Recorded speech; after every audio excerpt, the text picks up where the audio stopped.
May isi-ship tayo papuntang Davao City, sa may Panakan, sa may Mindanao yan mga boss, sobrang layo. 5 liters na tangke pang MXI. Pero bago natin ipadala sa kanya, i-unbox muna natin to para makita natin kung may issue ba ipapadala natin tangke sa kanya bago natin ipaship.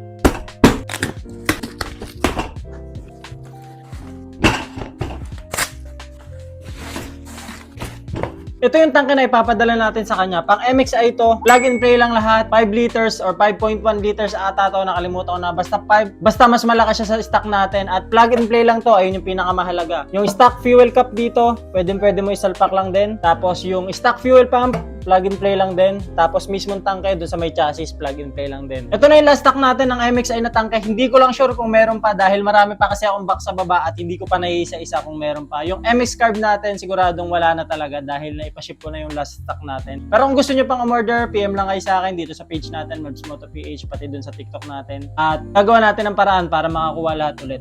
At kung mapapansin nyo naman mga boss, meron pa tayo dalawa ditong extra tangke. Para saan nga ba o anong motor tong tangke na to? Itong tangke na to mga boss, 5.5 liters to, para to sa Mio Soldier at saka M3. Plug and play din siya mga boss, ilalim, fuel pump at saka yung fuel cap, plug and play lang din to. Tapos itong isang tangke natin, same lang din, 5 liters naman to, pang Mio Sporty. Plug and play lang din to, mas malaki to kaysa sa stock. Lahat ng tangke natin, mas malaki siya sa stock, kaya goods to goods pang long ride. Ito yung pang MXI natin mga boss na ipapadala natin. As you can see, wala siyang UP. Ang mga UP niya lang, ayan talaga yung mga disenyo niya. The rest, all goods. Ayan, iikutan natin para kitang-kita na safe siya bago i-ship. Ayan. At kung tatanungin nyo kung magkano nga itong mga boss, bali 4,999 upgraded tank na yun para sa mga motor natin. And pwede rin tayo magkabit dito, PM lang kayo by schedule kasi busy din ako, nag-edit ako, nagawa akong video, affiliate, pabiyahe din ako ng Grab. At shoutout sa mga gustong bumili dyan ng tangke natin, shoutout din sa mga Grab. At yun, maraming salamat boss sa nag-order na ito. So far, ayun yung pinakamalayo natin, Mindanao. Chinek ko siya sa mapa at sobrang layo niya talaga, kaya ingat ka kapatid kung saan ka mapupunta. Feel ko siya yung una sa Davao City na merong ganito. Hindi ko lang sure ha. Kung nakaganto na kayo sa Davao City, naka 5 liters na kayo ng MXI nyo or MX Carb, comment down nyo yung picture ng MXI nyo. At ayun, pakita ko sa inyo kung ano yung tsura niya sa MXI natin. Naka MXI tayo at ganito yung tangke natin. Yung rubber dito na goma na pansalo ng overflow ng gas kapag ka napuno ay pwede pa siyang ilagay mga boss. May space pa rito. Yan, walang binago. Salpak lang. Ayun yung tornilyo.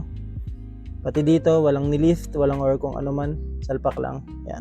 Hindi rin kayo mahihirapan magsara ng upuan kagaya nito. Ganyan nyo lang.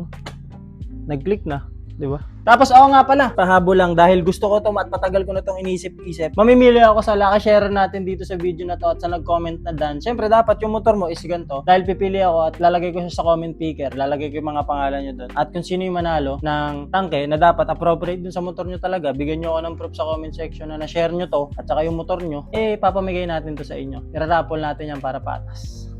Payaman. Yun nga lang, medyo malulugi tayo ng sales pero goods lang yun.